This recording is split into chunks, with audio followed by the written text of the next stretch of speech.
Morning student ધોરણ 7 માં આપણે કાવ્ય નંબર 15 ગ્રામ માતા યાની કે ગામડાની સ્ત્રી આપણે કાવ્ય જોયું હતું અડધે સુધીની. એ કાવ્યમાં શેનો પાક હતો? તો શેરડીનો પાક હતો. એક રાજા આવે છે, પેલી વૃદ્ધ સ્ત્રી પાસે શું માંગે છે? પીવા માટે પાણી માંગે છે. તો સ્ત્રી એને શું આપે છે? શેરડીનો રસ આપે છે. પરંતુ એકવાર રસ આપે છે, પછી બીજી વાર આપે છે ત્યારે રસ શેરડીમાંથી નીકળતો નથી. ત્યારે આ જે વૃદ્ધ સ્ત્રી છે એ શું થાય છે? દુખી થઈ જાય છે. તો ત્યાંથી આપણું બાકી છે કાવ્ય. તો આપણે જોઈએ કે કાવ્યમાં આગળ શું છે. તો સ્ટુડન્ટ તમે તમારી ટેક્સ્ટ બુક ખોલો, આપણે આજે બાકી કાવ્ય જોઈએ. ચાલો સ્ટુડન્ટ જોઈએ. વસંત તિલકા છંદ. એવો યુવાન સૂણતા ચમકી ગયો ને, માતા તણે પગ પડી ઉઠીને કહે છે, હે એ હું છું નૂપ યાની કે રાજા, મને કર માફ બાઈ. એ હું છું નૂપ, મને કર માફ ઈસ યાની કે ઈશ્વર. તો શું કહે છે કે આ સાંભળીને પેલો યુવાન ચમકી જાય છે અને ગ્રામ માતાના પગમાં પડે છે અને ઉઠીને કહેવા લાગ્યો કે એ રાજા હું જ છું, હે બાઈ મને માફ કરી દે. એ રાજા હું છે, ઈશ્વર મને માફ કરી દે. ઉપેન્દ્ર બરજા છંદ. રસે હવે શાર્દુલ વિકળીન છંદ. પીતો તો રસ મિષ્ટ હું, મિષ્ટ યાની કે મીઠો. પ્રભુ અરે ત્યારે જ ધાર્યું હતું આ લોકો સૌ દ્રવ્યમાન નક્કી છે, એવી ધરા છે અહીં. દ્રવ્યમાન યાની કે ધનવાન, ધરા યાની કે પૃથ્વી. જોયે મુજ ભાગ્ય કે નહીં સમોતે હું વધારું હવે. શા માટે બહુ દ્રવ્ય આ ધનિકની પાસેથી લેવું નહીં? દ્રવ્ય યાની કે ધન, યા તો ખેતીનો કર. સ્ટુડન્ટ ખેતીનો કર યાની કે ખેડૂતો ખેતી કરે છે તો ત્યાંના રાજા એ લોકો પર શું લે છે? કર લે છે, યાની કે પૈસા લે છે. તો જોઈએ. હે પ્રભુ, જ્યારે હું શેરડીનો મીઠો રસ પીતો હતો ત્યારે મેં ધારી લીધું હતું કે અહીંની જે ધરતી એવી છે કે અહીંના ખેડૂતો ચોક્કસ ખૂબ ધનવાન હશે, તો પણ મને તેમની ઉપજમાંથી નજીવો ભાગ યાની કે કર મળે છે. તો હવે હું મારો કર વધારી દઉં. આ ધનવાન ખેડૂતો પાસેથી વધારે કરવેરા શા માટે વસૂલ ન કરવો? શું કહે છે કે જ્યારે રસ પીતો હતો ત્યારે એ વિચારે છે કે આટલો બધો રસ છે તો અહીંની ધરતીના ખેડૂતો શું કરશે? પૈસા વધારે કમાશે, ધન. તો મેં પણ મારો કર કેવું કરું? તો વધારી દઉં. આગળ ઉપેન્દ્ર બરજા.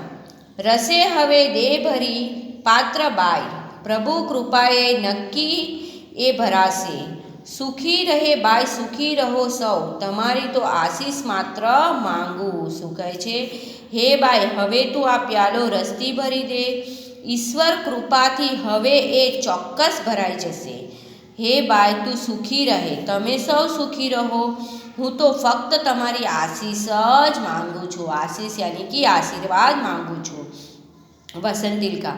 પ્યાલું ઉપાડી ઊભી શેલડી પાસ માતા, છુરીવતી છરી કાતડી એક કાપી. ત્યાં શેર છૂટી રસની ભરી પાત્ર દેવા, બોહડો વહે રસ અહો છલકાવી પ્યાલો. યાની કે ત્યારે પ્યાલો લઈને શેરડીની પાસે ઊભેલી ગ્રામવત્રા છરી વડે છરીક શેરડીને કાતડીને કાપે. તરત જ પાત્રાને ભરી દેવા માટે શેરડીના રસની ધાર છૂટી અને પ્યાલો છલકાઈને પુષ્કળ રસ વહેવા લાગ્યો. તો સ્ટુડન્ટ આ કાવ્ય મેં તમને સમજાવ્યું છે. હવે આપણે એમાં એનિમેશન જોઈએ. શાર્દુલ વિક્રીડિત છંદમાં કવિએ રચેલી કાવ્ય પંક્તિઓ વાંચીએ અને સમજીએ. ઉગે છે સુરખી ભરી રવિ મૃદુ હેમંતનો પૂર્વમાં, બોરો છે નભ સ્વચ્છ દિસતી એકી નથી વાદળી.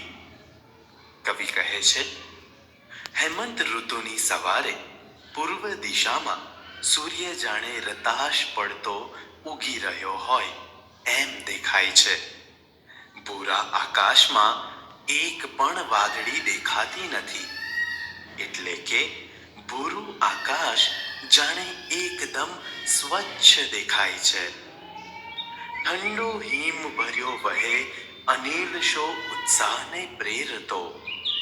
જે ઉત્સાહ ભલી દિશે શુક ઉડી ગાતા મીઠા ગીતડા. કવિ કહે છે, ઠંડો પવન આવા વાતાવરણમાં જાણે ઉત્સાહ વધારી રહ્યો છે અને એ ઉત્સાહને ભરીને મીઠા મધુર ગીતો ગાતા ઉડી રહેલા દેખાય છે.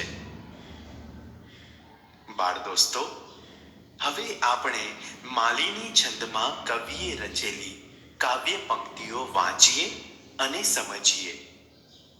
મધુર સમય તેવે ખેતરે શેરડીના, રમત કૃષિ વલોના બાલ નાના કરે છે. કવિ કહે છે, આવા સવારના મસ્ત મધુર સમયે શેરડીના ખેતરોમાં ખેડૂતોના નાના બાળકો રમી રહ્યા છે. કમલવત ગણીને બાલના ગાલ રાતા, રવિ નીચ કર તેની ઉપર ફેરવે છે. કવિ કહે છે, ત્યારે સૂર્ય જાણે પોતાના હાથ એટલે કે પોતાના કિરણો બાળકોના કોમળ રાતા ગાલને કમળ જેવા ગણીને તેની ઉપર ફેરવે છે.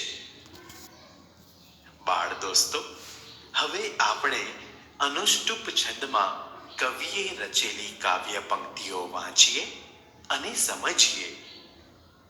વૃદ્ધ માતા અને તાત તાપે છે સગડી કરી, અહો કેવું સુખ જોડું કરતાએ નિર્મ્યું દિશે. કવિ કહે છે, સવારના સમયે વૃદ્ધ માતા અને વૃદ્ધ પિતા સગડી કરીને તાપણી કરે છે. જે જોઈને કવિ કહે છે, વાહ, ઈશ્વરે કેવું સુખી જોડું બનાવ્યું છે. બાળ દોસ્તો, હવે આપણે વસંત તિલકા છંદમાં કવિએ રચેલી કાવ્ય પંક્તિઓ વાંચીએ અને સમજીએ. ત્યાં દૂર દૂર નજરે ઉડતી પડે છે ને અશ્વ ઉપર ચડી નર કોઈ આવે. કવિ કહે છે, બાળકો રમી રહ્યા છે, વૃદ્ધ દાદા દાદી તાપણું કરી રહ્યા છે. ત્યાં દૂર દૂર ઉડતી દેખાય છે, જાણે કોઈ માણસ ઘોડા પર બેસીને આવતો દેખાય છે. ટોળે વળી મુખ વિકાસી ઊભા રહીને તે અશ્વને કુતૂહલે સહુ બાલ જોતા. કવિ કહે છે, બધા બાળકો ભેગા થઈને આશ્ચર્યથી તે ઘોડે સવારને જોઈ રહ્યા છે. બાળ દોસ્તો, હવે આપણે મંદાક્રાંતા છંદમાં કવિએ રચેલી કાવ્ય પંક્તિઓ વાંચીએ અને સમજીએ. ધીમે ઉઠી શિથિલ કરને નેત્રની પાસ રાખી, વૃદ્ધ માતા નયન નબળા ફેરવીને જુએ છે. કવિ કહે છે, વૃદ્ધાવસ્થાને કારણે અશક્ત થયેલી માતા ધીમેથી ઊભી થઈને પોતાનો નબળો હાથ પોતાની આંખો ઉપર મૂકીને પહેલા ઘોડે સવારને જુએ છે ને તેનો એ પ્રિય પતિ હજુ શાંત બેસી રહીને જોતા ગાતો સગડી પરનો દેવતા ફેરવે છે. કવિ કહે છે, અને એ સ્ત્રીનો પ્રિય પતિ હજુ શાંત બેસી રહ્યો છે ને સગડી પરનો દેવતા આમ તેમ ફેરવી રહ્યો છે. બાળ દોસ્તો, હવે આપણે અનુષ્ટુપ છંદમાં કવિએ રચેલી કાવ્ય પંક્તિઓ વાંચીએ અને સમજીએ. ત્યાં તો આવી પહોંચ્યો એ અશ્વ સાથે યુવાન ત્યાં, કૃષિક એ ઉઠી ત્યારે આવો બાપુ કહી ઊભો. એટલામાં તો તે યુવાન ઘોડા સાથે ત્યાં આવી પહોંચ્યો. વૃદ્ધાને ઊભેલી જોઈ ત્યારે વૃદ્ધ ખેડૂત પણ આવો બાપુ એમ કહી ઊભો થયો. બાળ દોસ્તો, હવે આપણે શાર્દુલ વિક્રીડિત છંદમાં કવિએ રચેલી કાવ્ય પંક્તિઓ વાંચીએ અને સમજીએ. લાગી છે મુજને તૃષા, જલ જરી દે તું મને, બોલીને અશ્વેથી ઉતરી યુવાન ઊભીને ચારે દિશાએ જુએ. મને તરસ લાગી છે, તમે મને થોડું પાણી આપો. એમ બોલીને યુવાન ઘોડેથી નીચે ઉતરે છે ને ખેતરમાં ચારે બાજુએ જુએ છે. મીઠો છે રસભાઈ, શેલડી તણો, એવું દયાથી કહી. માતા ચાલી યુવાનને લઈ ગઈ જ્યાં છે ઊભી શેલડી. ત્યારે શેરડીનો રસ મીઠો છે ભાઈ, એવું દયાથી કહીને વૃદ્ધ માતા યુવાનને જ્યાં ઊભી શેરડી છે ત્યાં લઈ ગઈ.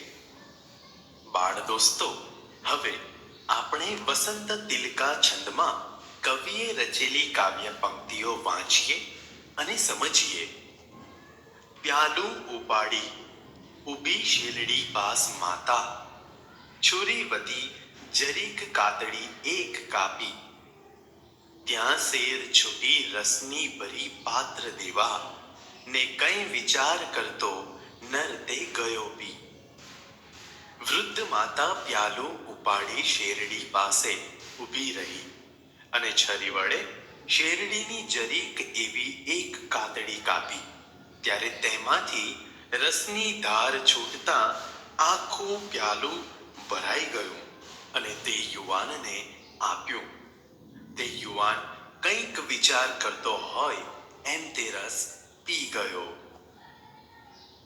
બાળ દોસ્તો, હવે આપણે અનુષ્ટુપ છંદમાં કવિએ રચેલી કાવ્ય પંક્તિઓ વાંચીએ અને સમજીએ. બીજું પ્યાલું ભરી દેને, હજુ છે મુજને તૃષા, કહીને પાત્ર યુવાને માતાના ઘરમાં ધર્યું. કવિ કહે છે, મને હજુ તરસ લાગી છે, બીજું પ્યાલું ભરી આપો ને. એમ કહીને યુવાને પ્યાલું વૃદ્ધ માતાના હાથમાં મૂક્યું. બાળ દોસ્તો, હવે આપણે મંદાક્રાંતા છંદમાં કવિએ રચેલી કાવ્ય પંક્તિઓ વાંચીએ અને સમજીએ.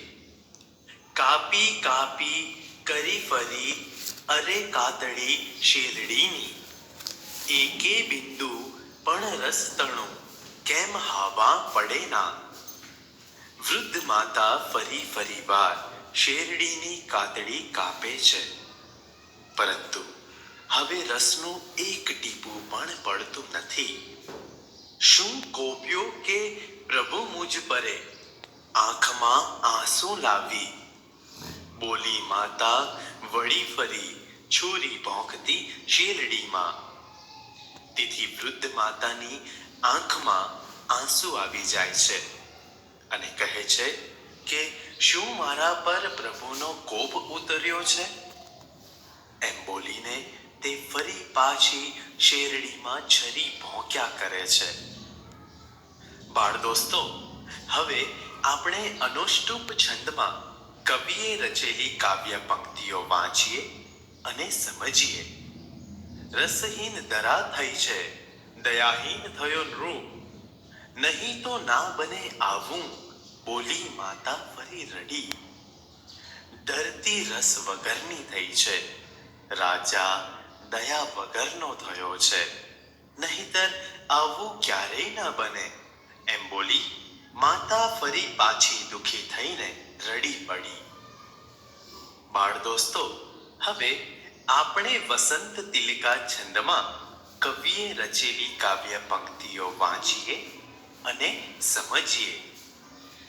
એવું યુવાન સુણતા ચમકી ગયો ને, માતા તણે પગ પડી ઉઠીને કહે છે, એ હું જ છું નૃપ, મને કર માફ બાઈ. એ હું જ છું નૃપ, મને કર માફ ઈશ.